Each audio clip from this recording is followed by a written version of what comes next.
welcome to our event, Crossing the Credibility Barrier. My name is Y.Benjamin. I'm going to be the host today. So just really quick intro for those of you that don't know me. I'm the founder of Y.Benjamin Strategic Marketing, a startup consulting firm. We help founders prepare for fundraising with strategy, go to market, basically tools to help them get to market fast and prepared. But over the past year, I've been working on a new initiative, Startup Snapshot, a data sharing platform working to increase transparency in the ecosystem. So basically what we do is we collect a lot of data from a lot of founders, and then we share all the insights, benchmarks, data points with the entire community.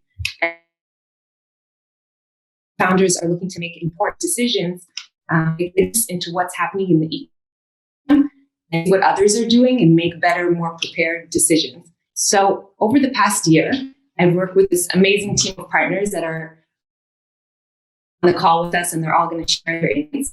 And we collected data from 800 founders. And we just released our latest set of insights in the early stage playbook. That's our latest report. You have the link on the bottom. Whoever wants to see all the stats, all the benchmarks, feel free to check it out over there. But just a quick recap, our goal was to see how early stage startups are growing in a couple of vectors, how they're growing their funds, growing, their team, hiring new employees, and growing abroad, expanding internationally. And two insights that came out of this report that are interesting, and they're kind of going to be the of talking about today. The first is we found 41% of startups closed a round without meeting their investors face to face. So the digital pitch works. It's opening up new opportunities, access to global capital. And the second is that digital channels are accelerating the fundraising process. The time it takes to close a round has been cut in half compared to the data we collected pre-COVID.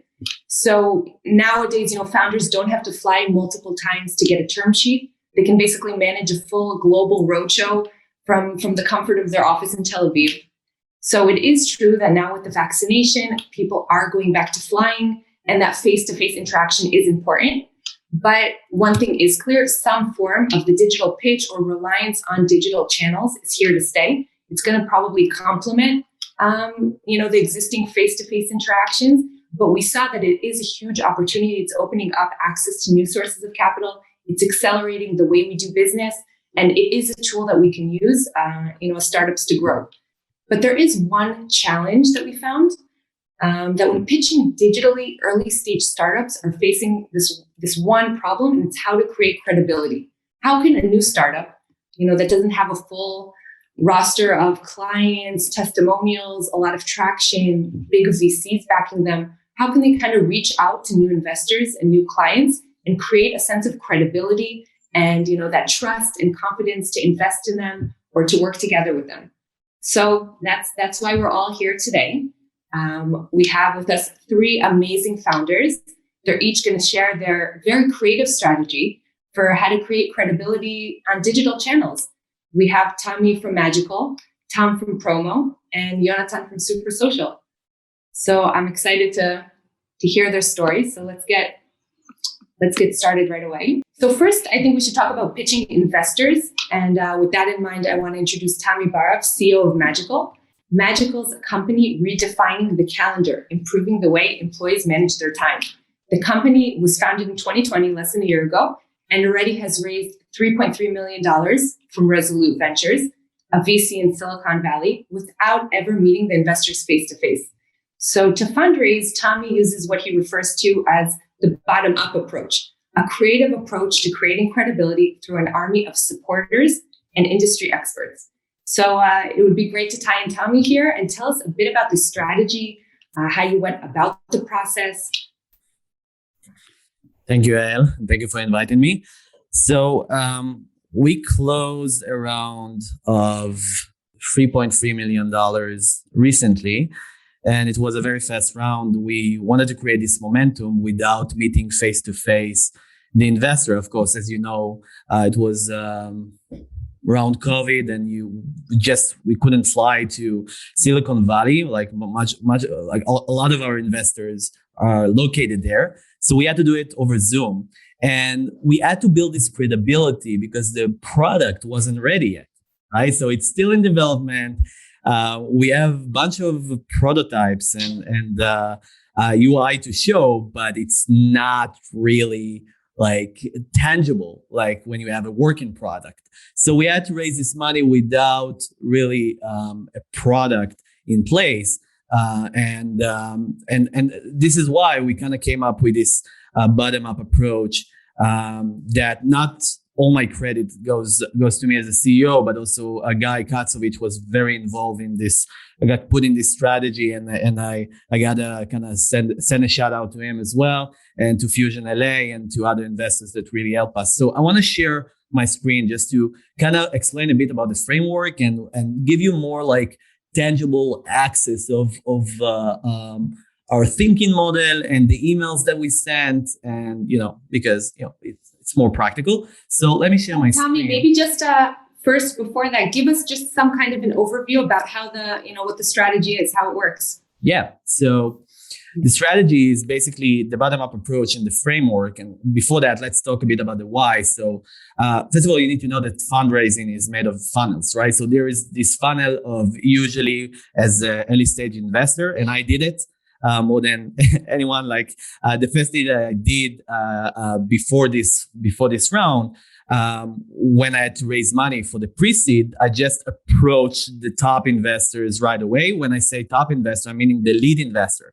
Like a few investors that I think that I want to raise money that can put big checks, like VCs and other lead investors that I think they can be great, like Andreessen Horowitz, for example, right?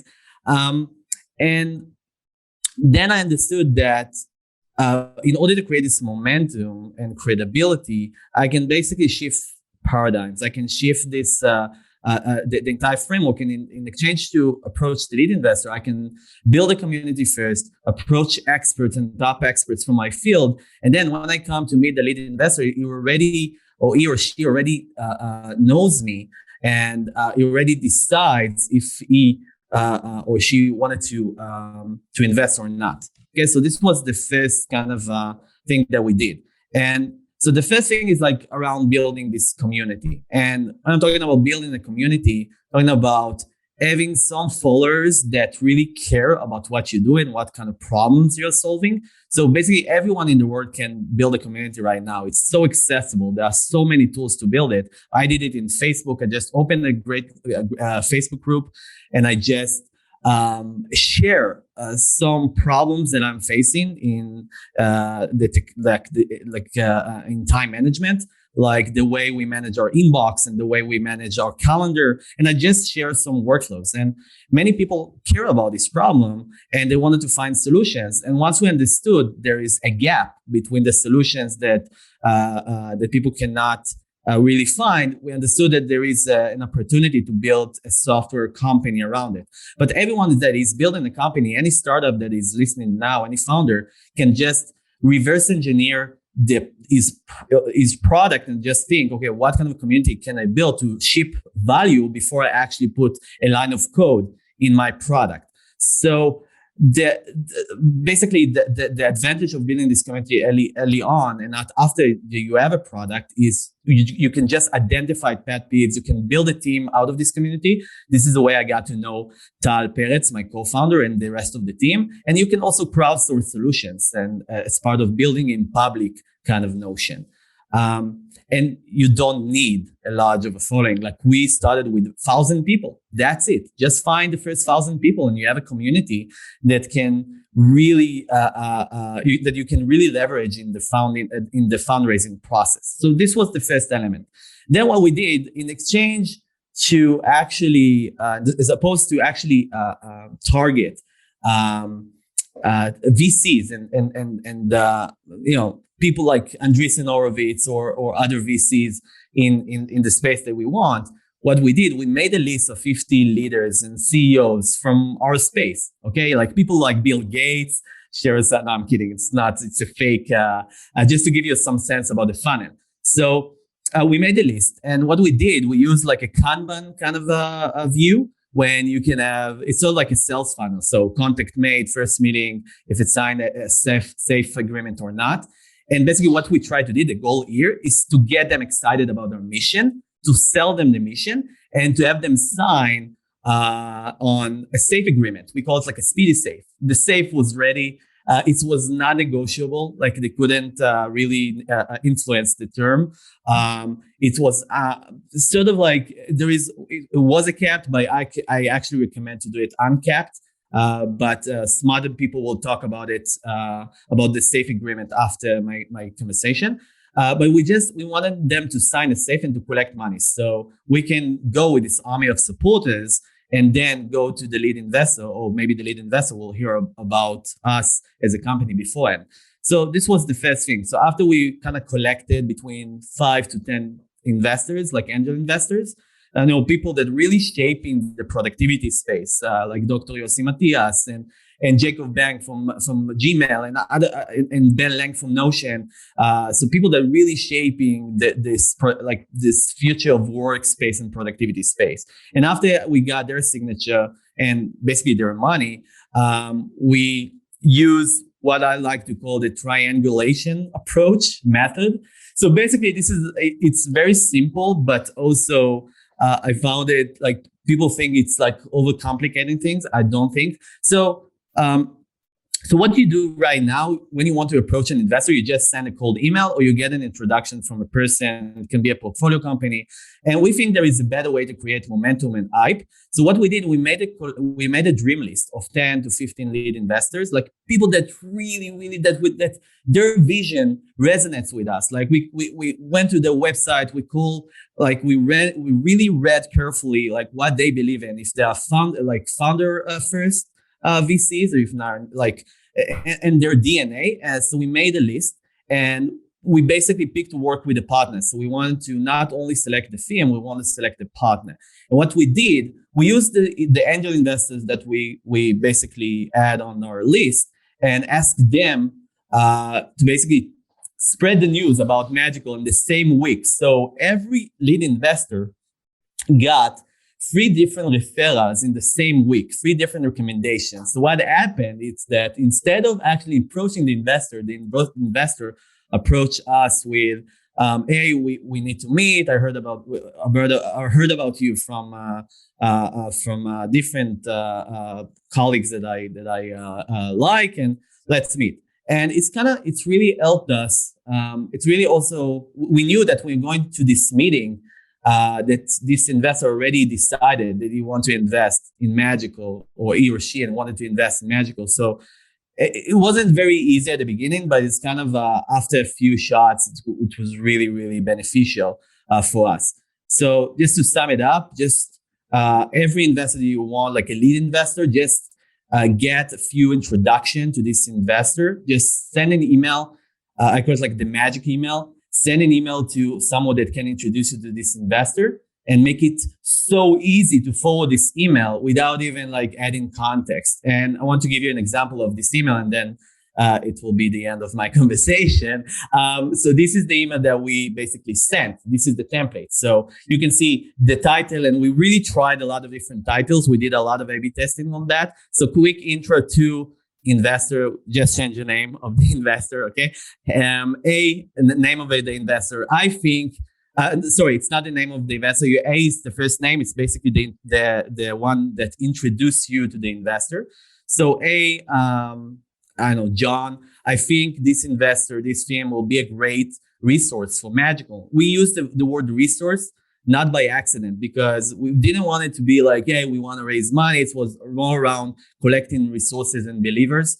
I love their approach. And this sentence is really, really important. We changed it according to the website, and by talking with portfolio companies, we changed it to exactly their approach. Like if they're founder first, if they believe in remote work, if they have some thesis around their investment, like the way they invest in companies. So really change it to resonate with our vision and our mission. So this resonates deeply with our mission to make our time at work meaningful, focus. And then there is like a very well engineered, designed bullet points in this order, right? So the 1-line pitch, why us? I think investors now really, really care about the founders, and not only about their business life, but their personal life, because of this remote work environment now and the ever-changing kind of environment. So we really put some focus around why us, the community product fit, why you're so special. So we leverage this community as traction. So as early traction. Okay, we call it in Israel simanei neft. I'm not sure about the term in English, but yeah, like the early traction of the company and the community was a great evidence for this traction. And create credibility and FOMO. So we just launched, and this is where everything is kind of connected. We just launched a $3 million seed round with 1 million already in commitment from angel investors. And sometimes we actually mention the investors.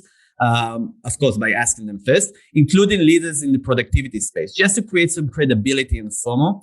And then finally, here's the deck. Here's the link to the deck. So it was like an online version of our deck. It's really important not to attach the PDF, even if people are asking. I know it's something new, but our deck, we always change the deck, and we always collected feedback and change it in real time. So having like static versions of our deck in spread it around with some investors wasn't ideal for us. We wanted to change it in tnuah, like in movement, right? So this was more ideal for us to share like a shareable, linkable online version of our deck. We did from pitch.com, amazing platform to do your deck. And they have a lot of different templates that you can download for pitch deck, and I really recommend doing that. That's it. This was the approach. Pretty simple. Thank you, Tommy. Amazing. And I think it's definitely a replicable model that other early stage, startups could say, we're not going straight to the lead investor. Let's get a couple of experts in our space on board first. And then they can kind of introduce us with this sort of template that you gave us over here. So a very creative approach. And I want to drill it down a little bit more into the details and tied into the legal side. So here I want to introduce Nimrod Vroman, founder of Consigliere, an advisory firm for tech startups, and partner at Yigal Allon law firm. So if a startup wants to replicate Tommy's approach and is reaching out to investors, what are the tools that they can use, and how do they go about it?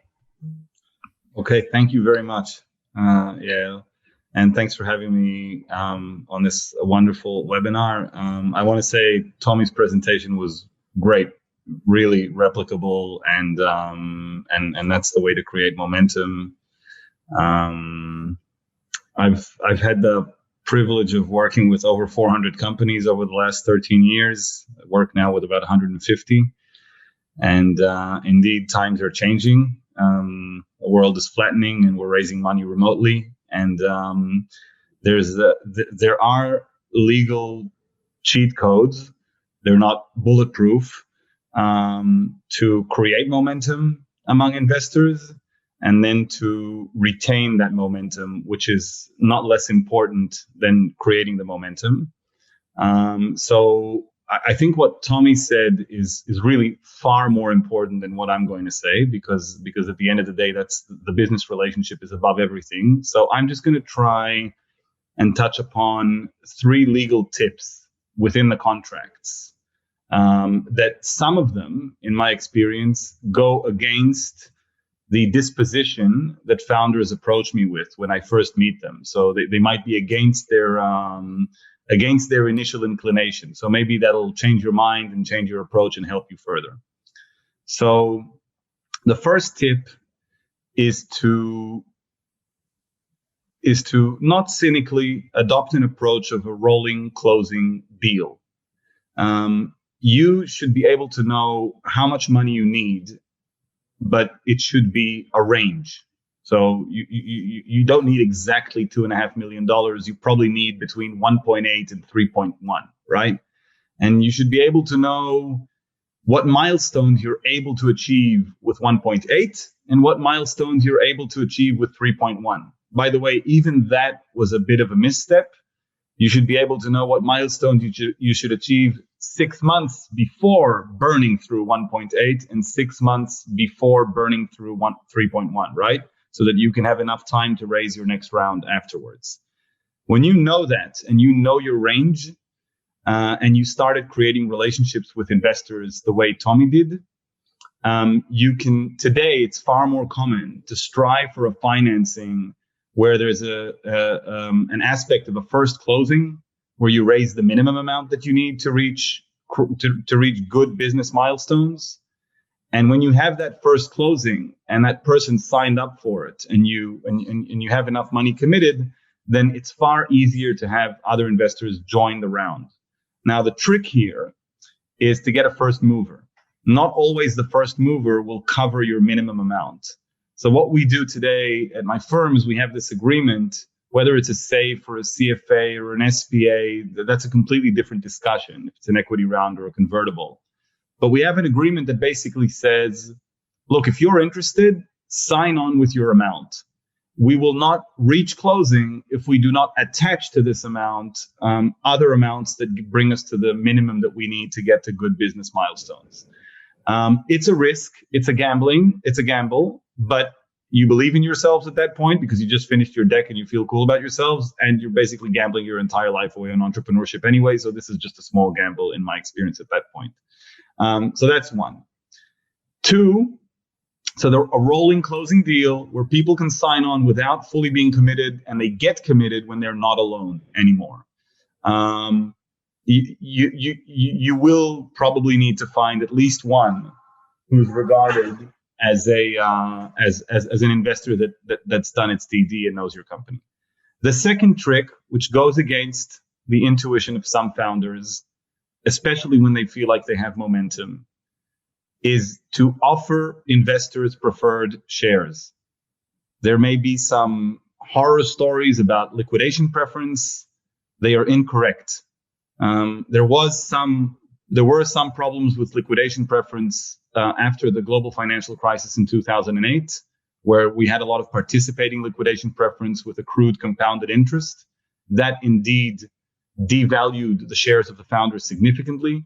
The concept of non-participating preferred shares, which is prevalent in over 80% of deals today, is totally in line with all of your business morals, which is, if I don't sell my company for enough money to give you your investment back, I'll give you your money. I'll give you whatever I can with your money back. But if I sell my company at a valuation that is higher than your post-money valuation, your shares will behave like ordinary shares.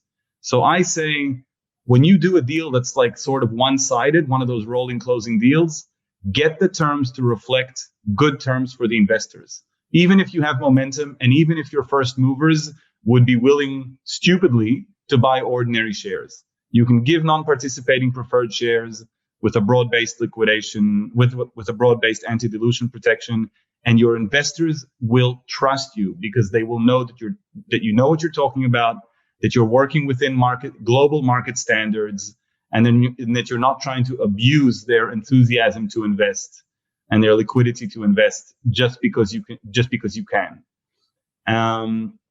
And the third tip, final tip, Yael, unless you want some more from me, I've got some more, but the third tip is about your commitment to the company.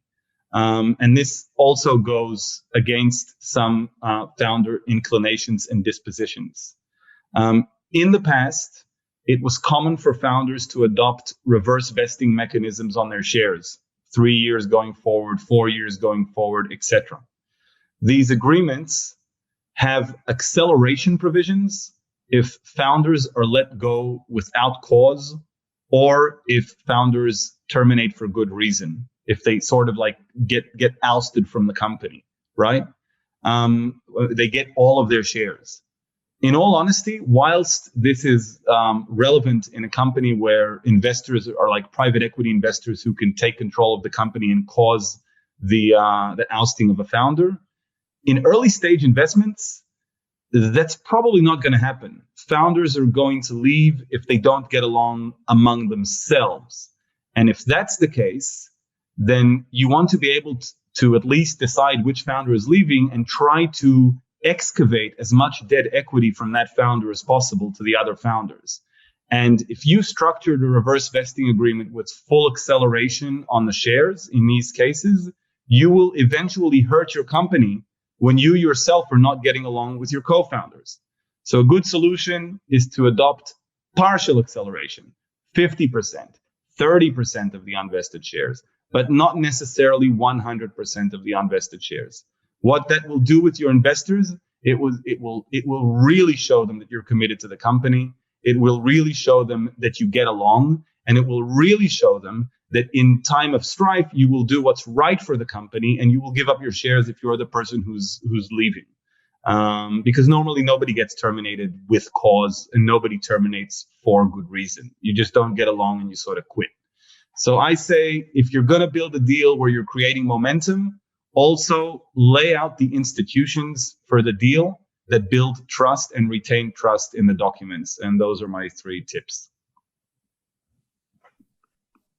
Thanks, Nimrod. Let's zoom it out a little bit more on the conceptual side, and to get some insights from Nurit Pirano, head of the Leumitech Business Center. So over the past months, you saw hundreds of fundraising rounds at Leumitech. So give us your thoughts about the magical approach, about what Tommy spoke about, and kind of predictions. How do you see the fundraising process going forward in the next year? Okay. Good afternoon. Tommy, I think it's a very creative approach. I like it. But looking forward from speaking with investors and startups, I think people will return to flying and meeting investors in person. But I think the digital pitch will stay part of the process and complement the in-person meetings.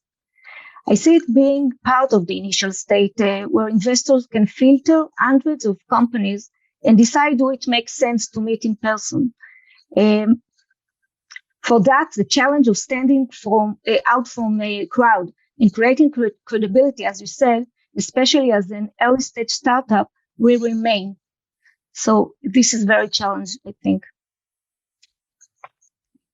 Definitely. So you see the digital pitch staying kind of as a filtering stage in the beginning of the investment process, and then it's going to shift to the face-to-face.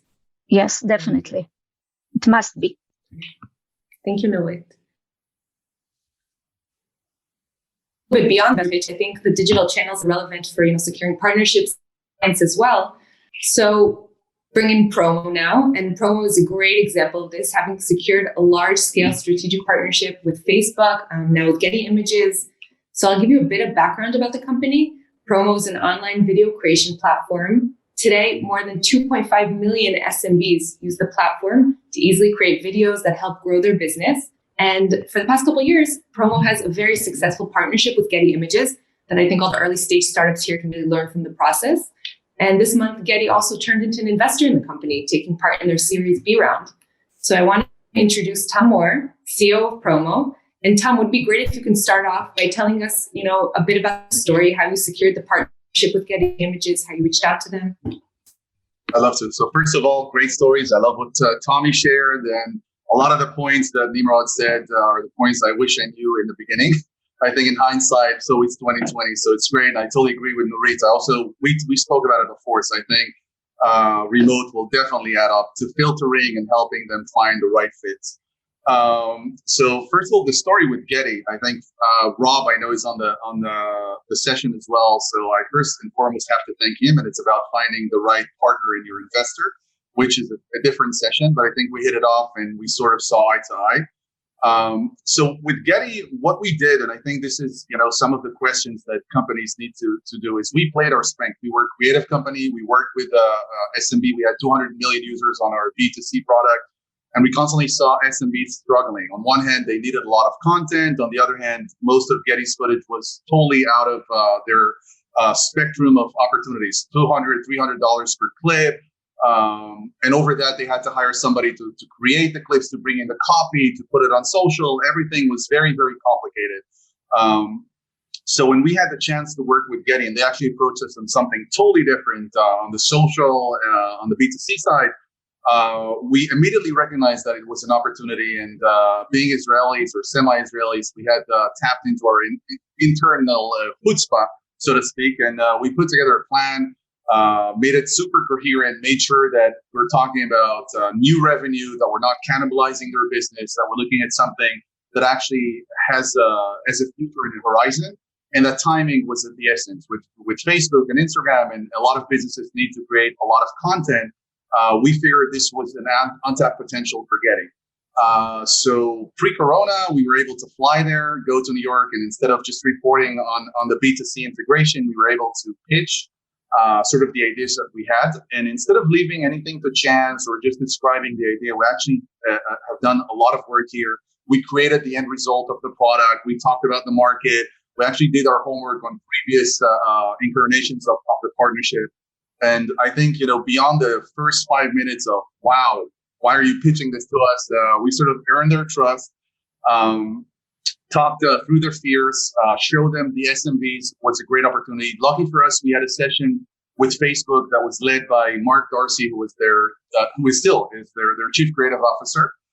And they explained to us it's a huge problem for Facebook and a huge problem for others, meaning the flip side was the opportunity. We're able to show that, talk about the numbers, the uplift, and the specific timing that we had in the world, and in the essence of everyone needs to create videos. And I think then by just the initial feedback, we were able to see that there's a lot of new revenues. It's new use cases. We're not cannibalizing anything else that the business is doing currently. These are new verticals, new sub-segments, and why the timing is now. Even if they've tried something before, why us? What previous knowledge, experience we have that we can leverage, and why we think that right now this can translate into something great. And that allowed us to sort of open the door a little bit. They gave us, I think, 3-4 months to go experiment, show them early results. And lucky for us, it resulted in something huge. I think up to date, they already made, like 5 or 6 million out of this partnership, and allowed us to really scale our vision. Amazing story. And Tom, when we spoke, I think part of your story was also similar to Tommy's in that when you wanted to pitch Getty, you went and you validated it with a community of potential SMB clients. So the same as Tommy did in the productivity space, you didn't, think of some kind of a dream here and pitch them a story, but you said, okay, we've validated, we've, been in discussion with hundreds of SMBs, we've gotten this and this feedback. This is how it would work. Yeah, so we actually spoke to SMBs, we created videos for SMBs, and we actually made up different end case scenarios. We brought in a lot of ready-made videos, a lot of sort of like, testimonials or some feedback from early businesses who were like blown away by their opportunity to create that. And actually connecting to the story in the digital age, we actually had companies raise money using videos that they've done through promo in the pandemic without having the opportunity to meet. So they were able to explain their vision, what they're building, how they're solving the problem, et cetera, et cetera. So we basically were able to show the input and the data around SMBs and the use cases, show the revenue and monetization, that they were willing to pay this, and that was in the realm of possibilities, but it was beyond the revenues that they were making from SMBs at that point. And we attached to that, early feedback from Facebook, Instagram, and YouTube, where we sort of started to partner back then to solve a similar problem. So we came prepared. And again, it was a little chutzpah, but we came prepared. We did our homework. We knew their fears and weaknesses. We actually had internal conversation, Robert and myself and the internal team.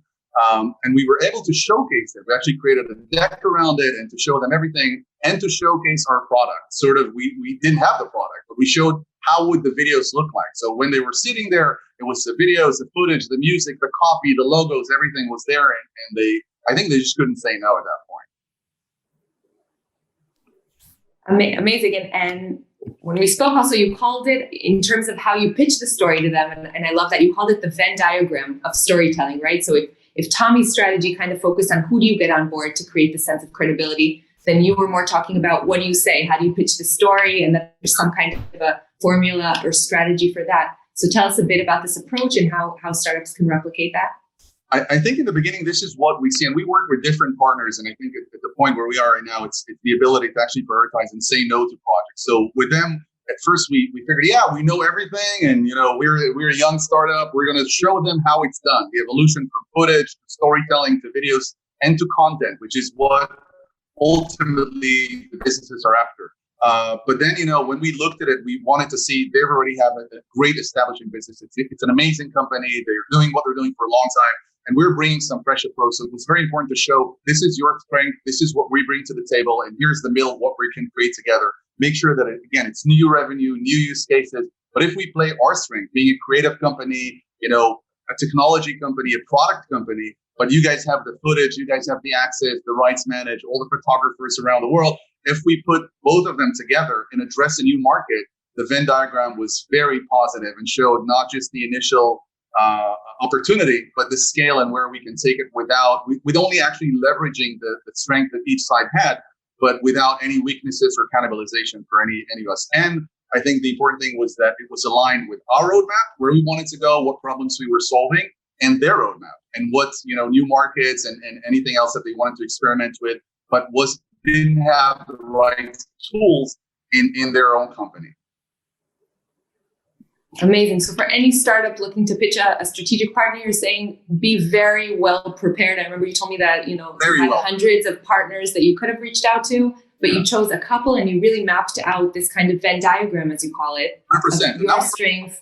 We were able to replicate it. We were working with Tech Talk, just got the initial results, which are amazing, and are working with different companies where we know we can play our strength, where we know if we're doing this and we're entering this. And I think this is also what Tommy said about, you're not raising money from a VC, you're raising money from a person and a specific partner, exactly the same methods and exactly the same strategy.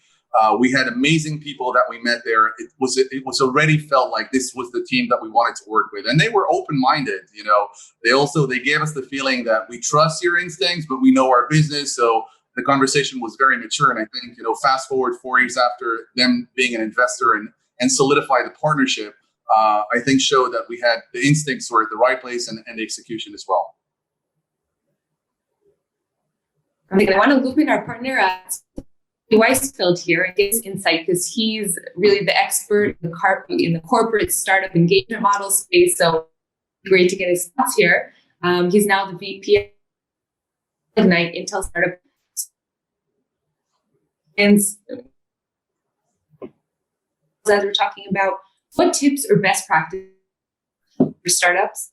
Yeah, I don't know if I'm losing you, but I've heard just a small portion of what you said. So I assume you're talking to me, right? Yeah, sorry for that. So I'm saying when you're pitching corporate partners or clients via Zoom, what tips or best practices do you have for startups? Right.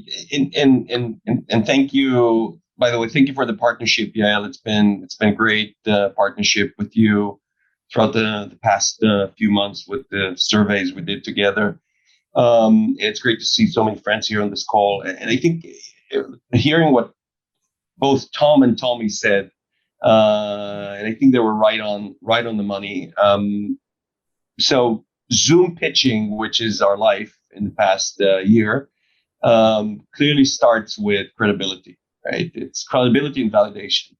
Right, it's people have so little attention span these days, and they tend to, they may you may think that they're with you on the screen, but you have no idea what they have on the screen while they're looking at the screen. Right, so I think the points that Tommy made. Always start with warm introductions. Get to these calls by a warm introduction. Get someone that they know that made the intro. It's first entry point from credibility perspective, and I love the lead framework, the magical lead framework that Tommy showed. It's great to come through a program with a pedigree, or if you're a Y Combinator startup, right, or an Intel Ignite startup, or you've been selected by someone already. That's another entry point. It's the same customers and investors. No one actually likes risks. They may be called venture capitalists, but everyone wants to lower the risk. So if someone else already invested in you and went through the process of due diligence, put it up front, right? The fact that you've been selected or invested or part of, I think it's critical, again, to get that credibility point. Customers, testimonials, POCs. And again, I talked about programs. The ones of you are familiar with the Bridge or the Builders that Gabi Chertok is doing. A great program, again, gives you that level of both credibility as well as you're at the entry point of POCs. And you need to show that people actually care about what you build. So that's super, super critical for these Zoom calls, to mention a few names of people that are already using or trying or working with your stuff. Super critical. And maybe postpone some of these calls until you have a few of these supporting points. And then the last thing, it's for the credibility piece is founders and advisory board. So bring people to the fold, people that have the right backing, can back you up, right? People that their names mean something. And again, more than ever before for these Zoom calls, it's critical to show that you have people that support you and they could be looked up, or if you're a founder with the right background that people would like to follow. So again, lower risk by showing credibility and validation. And to Tom's point on coming well prepared. So I always try to split the pitch to 4 pieces. Show a big pain that the person that you talk to feels. Someone they feel the pain that they could connect to. It'll be always best, not something that's just very general. Show that there's a big opportunity for them specifically. So this is about being prepared. There's something specific about them that you're going to solve, and there's an opportunity for them. Show the light.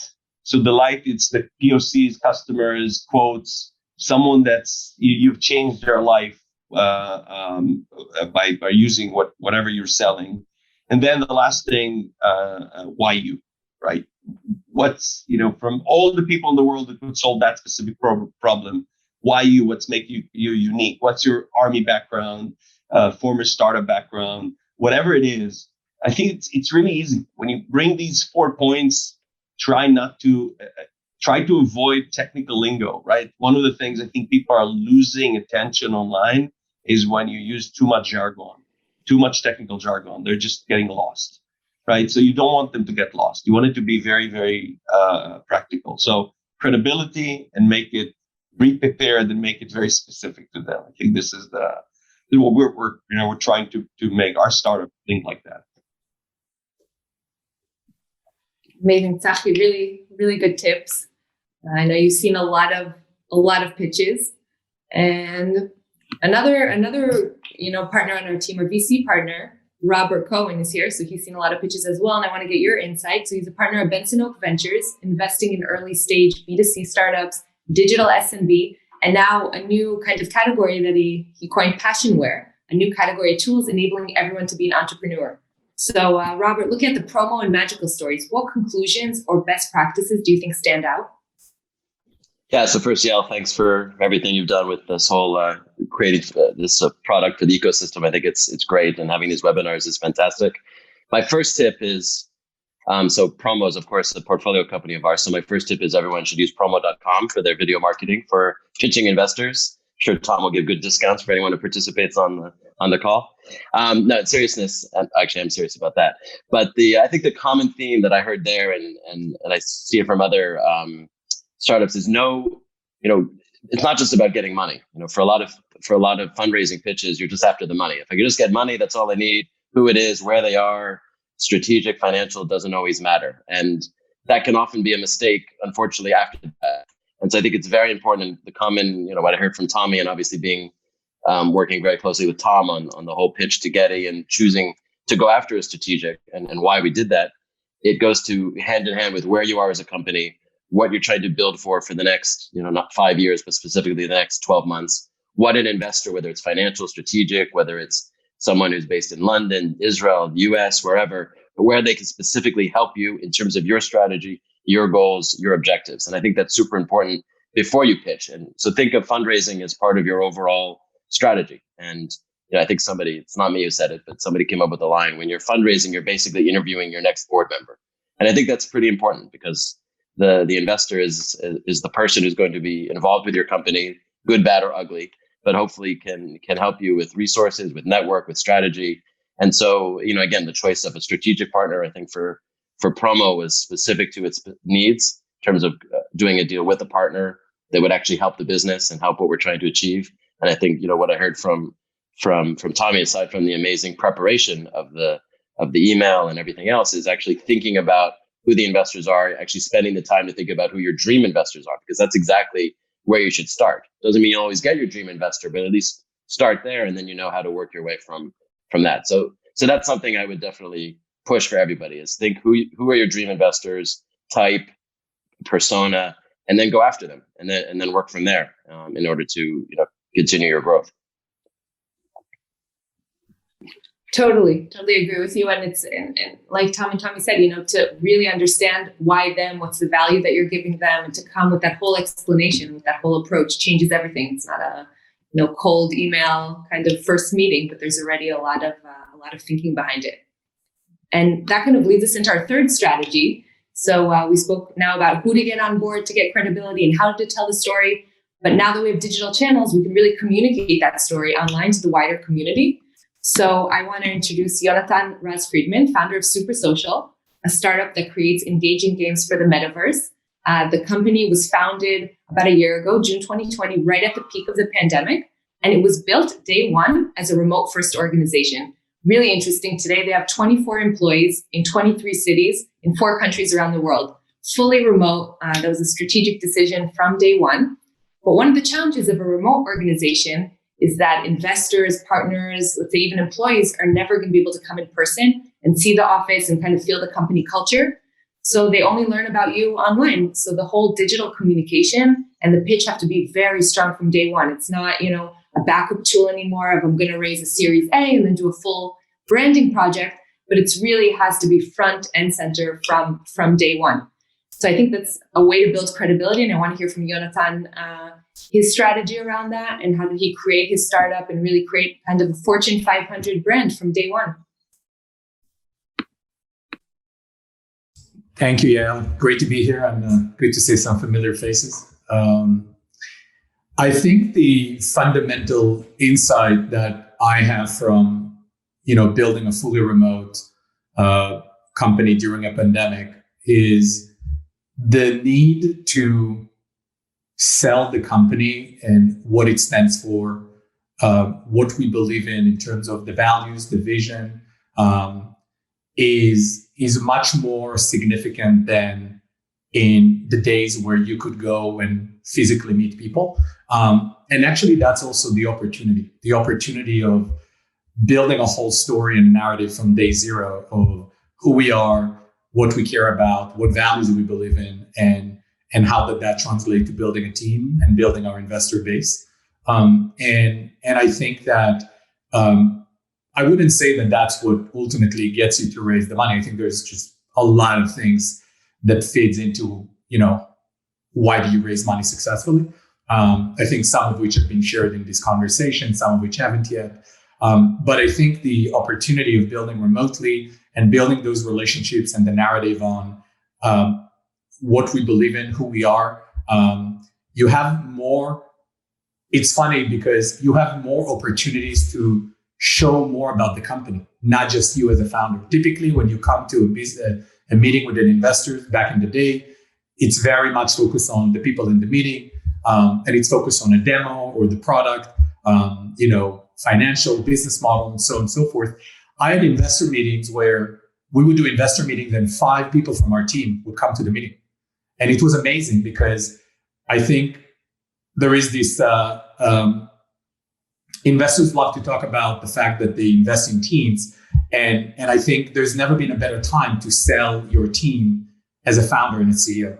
And so every conversation I had, I finished it with, thank you so much for your time. Like, I'd love you to meet the team. You should meet the team. Like, I get that, I have experience, I've done it before, you see what you're getting. I think you should meet the team. You should meet the rest of the founding team. You should meet our first employees. And some investors were very, very interested, and some investors actually proactively asked for that. And I think this is something you can't really do. And it's never been done before. Typically, it's the founder, maybe a co-founder. They go to an investor meeting, 2-3 meetings, and that's it. It is rare that an investor would take a flight and come to the office and meet a team, maybe in later stages when the companies are bigger and the funding rounds are bigger. And so that's something that I go through really, really excited about. And so the whole like deck and the narrative, the presentation to the investors was really about selling the company and the values and the wider team. The second thing that I think was really important for me is that I had the deck ready to be shared on the Zoom, but in many cases, I didn't even open it. And so I basically pitched the company for the first 10, 15 minutes, just telling the story of the company. This is who we are. This is who I am. This is what we're building. And only opened the deck for the Q&A. And then depending on the questions, I would click in the right slide and then stop sharing when we finish the question, to always build that rapport and intimacy, which, to Tzachi's point, so easy to lose because, you share a screen and God knows what they might be looking at their portfolio in E-Trade as far as you're concerned. And so I think there's all of these small hacks, which to be honest, it's not like I was like, oh my God, this is going to work. It's like you just feel the room, quote unquote. And I think what I learned is that you want to build that intimacy and actually just tell the story. There's never been a better opportunity remotely when you meet investors to just tell the story and talk to the people rather than, okay, next slide. There's room for that as well. And I think when we got to meetings where it was more of an investment committee type of meeting, it was more around like already coming back with answers, with slides. But the first meeting was always just a conversation. And I want to tell you something. I don't want to disclose how much we raised. We raised, several $1 million by now. But most of the money we raised, the investors haven't even seen the deck. Like, how crazy is that? They probably clicked on a link before the meeting because I use DocSend, and I have a company overview, 15 to 20 slides, company overview about the company. And I send them ahead of the meeting. And with DocSend, you can also see like if they actually looked at it and what slides they look, which I love. It's actually less about not sending the PDF. It's more about being fascinated by what investors spend time looking at with slides. And then when we actually do the meeting, I wouldn't even open the deck. We would just talk through about the company. And I'm telling you, I think 85% of the money we've raised without even doing like a quote unquote pitch deck meeting. So I think there isn't really any rules of what to do. I think it depends on you. I'm big on just like intimacy and storytelling. I think it depends on who you are, what's your strength as a storyteller. So I don't think it's a solution that fits all. But I would say that for me personally, as someone who, this is my fourth company, I've raised multiple rounds and multiple $1 million rounds. I've pitched, I've got no's, I went to Silicon Valley, Sandgate Road. I met investors in person. I flew out to other sides of the world to do meetings for 2 hours and flying 20 hours for that. I've done all of that craziness. I actually think there's so much opportunity to just pitch remotely and build a different type of relationship. You can always take a flight to meet people. You can always do that. But I think we live in a world where I feel like I can raise any amount of money in the future as long as our company is successful, and give people also the opportunity to get to know the organization at a much deeper level. Amazing story. And I think it's really obviously like a replicable model. Like you don't have to be a remote first startup, but this kind of mentality and the kind of tips and opportunity that you mentioned is relevant to any startup. And with that, I want to bring in our partner from Flver, Bogdan.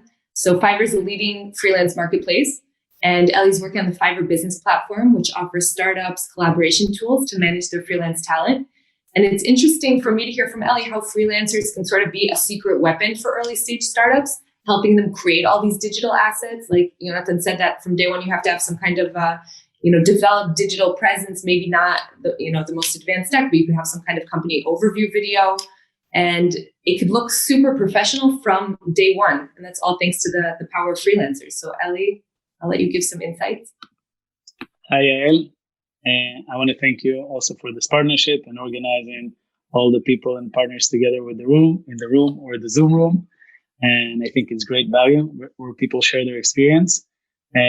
So regarding Flver as a secret weapon and regarding remote work, so there's the entire scale from fully remote to not fully remote. But I think in any case, when you can hire people, and now after Corona, we know that a lot of the pre-assumptions that you have to be in the same room and you have to come every day to work is just not true. You can work in any kind of constellation and you should find what works for you.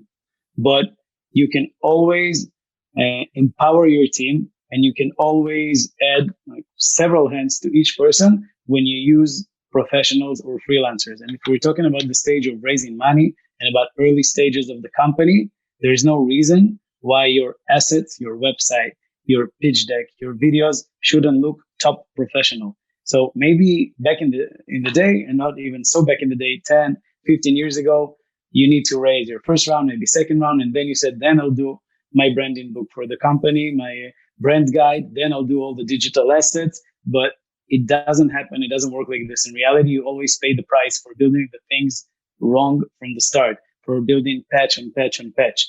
Because if you do things right from the beginning, you'll just continue smoothly and you'll grow your brand in a better way. You won't have to compromise with yourself on the way you feel and look. And what happens in reality is once you raise this amount of money and you build your website, patch on patch, and this mentality of fake it till you make it, which works in some cases, but here, at some point you have to stop and redo things, and everything has a price. And it's not like you have less work. When you grow exponentially, you exponentially have more tasks to do and more things to do. So now you can do it right from the start. And this is one of the things that we at Fiverr pitch when we mentor startup, when we offer products to startup. The barrier to creating those assets and for them to look good is much lower because you can do it with professionals. You can hire freelancers, not at a high cost. And you don't have to spend your core team's time on creating those assets. So again, if it's the pitch deck, the presentation, thinking of your business plan and doing it right with a professional, you have a complicated product and you can do what Yonatan did, send the deck before. So you need a real professional that can do the pitch deck, the investor's deck with you.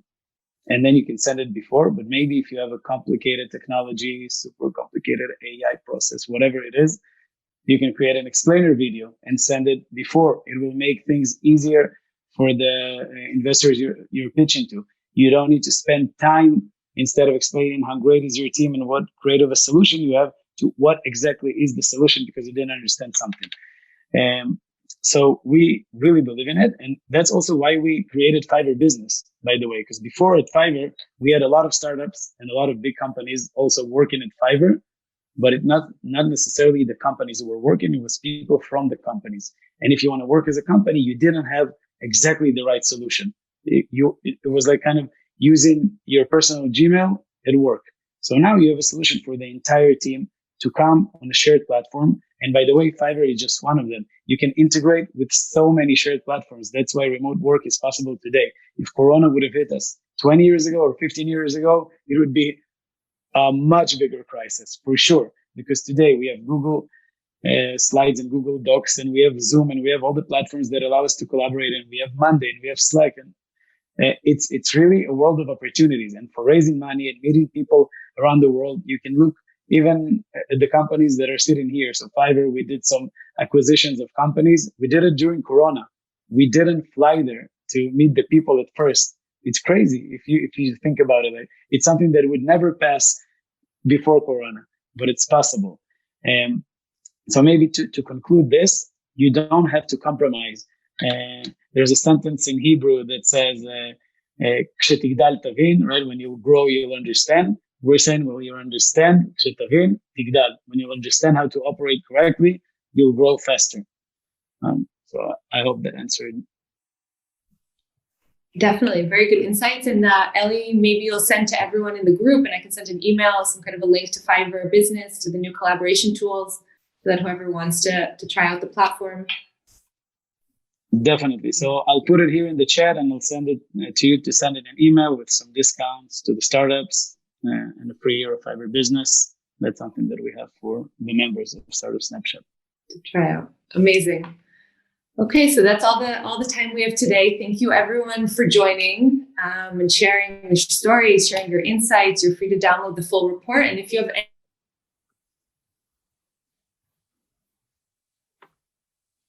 any topics that you want us to summer, so feel free to send it to me, and I'll be sure to include it in the next data collection that we have. So thank you. Bye.